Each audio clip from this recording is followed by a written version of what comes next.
gente vai mostrar o processo de criação e o nosso trabalho com xilogravura em grande porte. A gente trabalha com gravura em grande porte, portanto a gente usa matrizes de madeira, né? Na maioria das vezes 80 por 80. Essa madeira aqui é uma madeira virola que chama, né? No caso a gente tem que começar lixando a madeira, sempre no sentido do veio da madeira, no caso assim.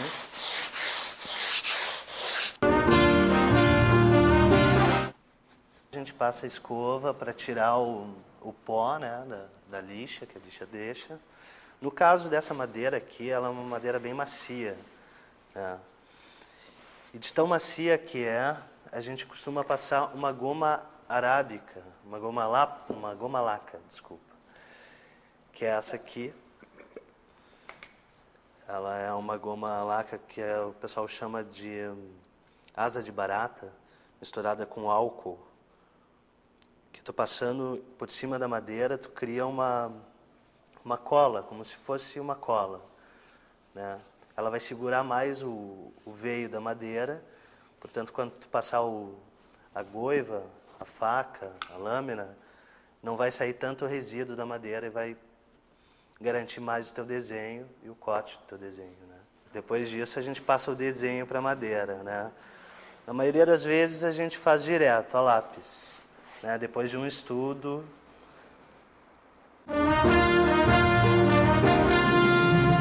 No caso, aqui a gente está trabalhando silhuetas do Mário Quintana, como se ele estivesse caminhando pela cidade, assim. A gente vai trabalhar ele em negativo positivo, então como se fosse uma sombra dele andando pela cidade. A gente demarca a linha com lápis e logo depois, por causa da tinta que a gente usa na madeira, então é melhor a gente preparar o desenho com o mesmo material, bem dizer, que é a tinta de impressão. Então, para a gente não perder esse desenho a lápis, a gente reforça com essa mesma tinta que logo depois a gente vai fazer a impressão dela no papel.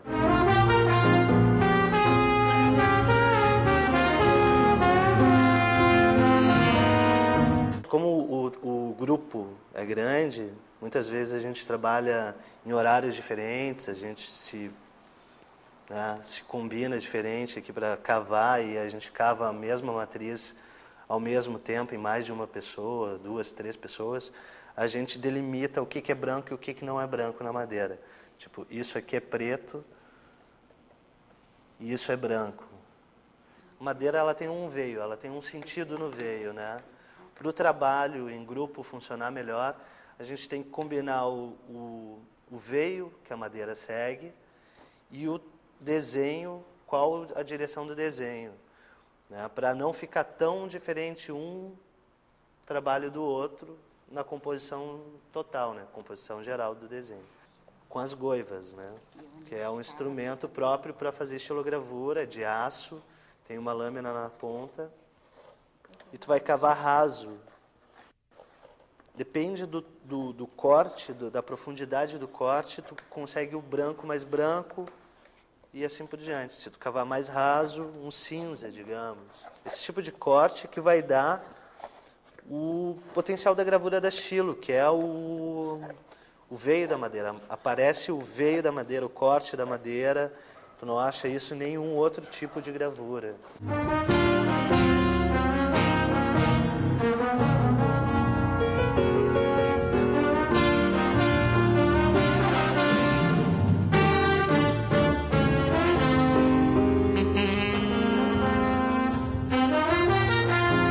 Agora a gente vai sujar a madeira um pouco com a própria tinta de impressão diluída em solvente, para enxergar os cortes que a gente está fazendo.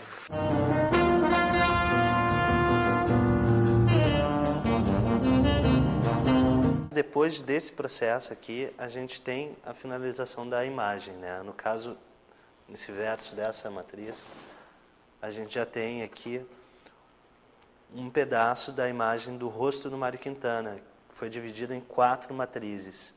Tá? É uma imagem de uma fotografia em que ele está fumando um cigarro. Então esse aqui é um pedaço do rosto, que a gente agora vai fazer uma entintagem. A gente vai passar com o rolo a tinta de impressão aqui, para levar para a prensa e passar para o papel fazer a cópia dela. No caso agora a gente vai preparar a tinta de impressão para fazer a rolagem na matriz de madeira. Essa tinta é uma tinta tipográfica, tá? É a base de gordura. A gente espalha ela nesse vidro aqui. Poderia ser também numa pedra. Tem que se bater bem a tinta. Ela tem que ficar numa consistência pastosa, como se fosse um merengue, quase.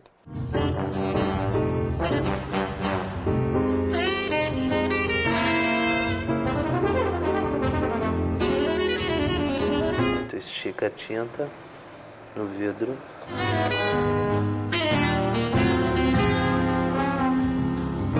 A gente costuma fazer essa marcação, assim, como se fosse a bandeira da Inglaterra, para que quando o rolo passe por ela, pegue em todo o rolo, estique igualmente no rolo. Sempre levantando o rolo da base para esticar igual em todo o rolo. Né? Quantidade certa de tinta para uma impressão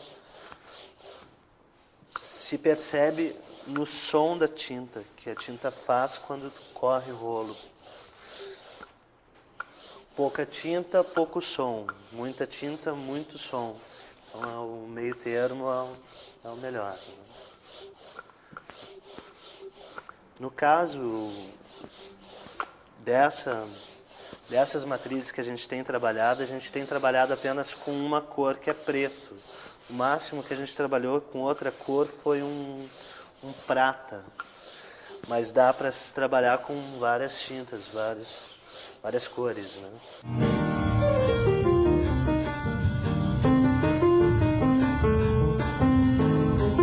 Agora, no caso, a gente passa o rolo na matriz. No caso do nosso tamanho, do tamanho que a gente usa, o suporte, é difícil a gente ter um rolo maior que a matriz. Tá? Que isso não seria correto, na verdade. Né? Mas o máximo do rolo, o tamanho máximo que a gente conseguiu foi esse. Então a gente tem que trabalhar sempre num sentido único, para não ficar a marca do rolo sobre a matriz.